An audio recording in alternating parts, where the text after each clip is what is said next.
ទស្សនវិជ្ជាបងប្អូនអរគ្នាឥឡូវនេះគឺខ្ញុំថាមិនចង់ចេញវីដេអូទេតែតេតងជាមួយនឹងភ្ញៀវមួយចំនួនដែលគាត់ចេះតែចង់ឲ្យខ្ញុំធ្វើសាប៊ូមកកាន$7 $8 $9ដូចគេណា30 លីត្រ30 លីត្រ$8 $9ដូចគេទៅអញ្ចឹងដោយសារតែបញ្យល់គាត់ច្រើនដងហើយតេតងជាមួយនឹងសាប៊ូដែលគេធ្វើធូរថ្លៃក៏គេធ្វើទៅ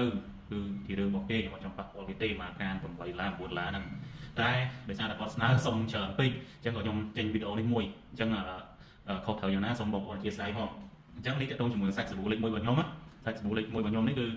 សាប៊ូលេខចានសាច់លេខ1គឺសាច់បែបអញ្ចឹងគឺវាខាប់អត់ដែរវា smooth អញ្ចឹង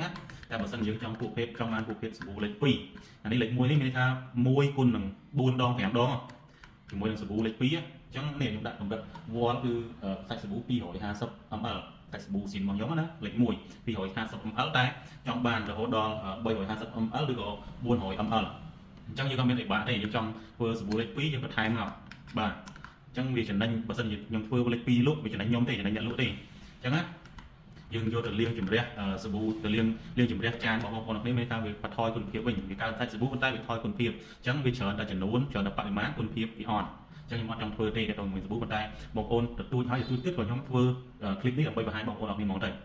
អញ្ចឹងដើម្បីឲ្យចង់បានសាប៊ូច្រើនតម្លៃធូរថ្លៃដូចគេហើយគុណភាពអត់យើងធ្វើយ៉ាងយើងថែមមានថែមទឹកហើយនឹងវ៉លនេះមកបានហើយបើចង់ថែមវាផ្សេង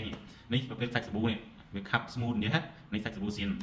សាច់សាប៊ូសៀនគឺវាបែបហ្នឹងហើយវាថ្លាអញ្ចឹងថ្លាឆ្លងអញ្ចឹងនៅពេលយើងថែម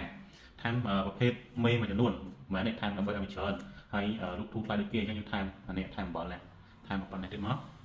ថែមប៉ុណ្ណឹងទៀតហើយយើងកូរទៅមកវាចេញឡើងខាប់តាយវាខាប់មែនតើហ្នឹងយើងបន្ថែមប៉ុណ្ណឹងមកអញ្ចឹងវាកើនសាច់សាប៊ូរបស់យើងហើយអញ្ចឹងយើងថែមចឹងមករួចហើយយើងថែមទឹកអញ្ចឹងយើងអត់ថែមឲ្យច្រើនទេអញ្ចឹងយើងចង់បានប្រភេទសាប៊ូច្រើនមកកានដូចគ្នាតម្លៃធូរថ្លៃយើងថែមចឹងមកមួយហើយទឹកធម្មតាខ្ញុំលាងកៅវាយ៉ាងពុះតិចអញ្ចឹងយើងថែមមក2កន្លះយើងថែមឡើង4ហើយយក400 ml មិញតែ250 ml តែឥឡូវនេះខ្ញុំថែមយកដល់400 ml អញ្ចឹងសួរថាគុណភាពវាទៅណាគុណភាពវាថយទៅតាមកម្រិតនៃការលាងរបស់យើងដែរលេងមេខាប់ក៏ដូចជាយើងចង់បានបរិមាណច្រើននិយាយត្រង់ទៅយើងចង់បានយកបរិមាណច្រើនតម្លៃធូរថ្លៃគឺវាបែបហ្នឹងវាអត់ល្អទេសម្រាប់ការលាងជំរះនេះច្រើនតែបរិមាណតែគុណភាពវិញគឺ0មកកានស្មើនឹងសាប៊ូស៊ីនមកកូនដងអញ្ចឹងបងប្អូនអរយើងមើលនេះអញ្ចឹងប្រភេទសាច់សាប៊ូគឺវាអត់សូវរងថ្លាអត់សូវ smooth ដូចនេះទេវាគាត់តែខាប់ដូចតែគ្នាយើងចង់បានសាប៊ូច្រើនតម្លៃធូរថ្លៃវាធ្វើបែបហ្នឹងអញ្ចឹងឃើញនេះឃើញខាប់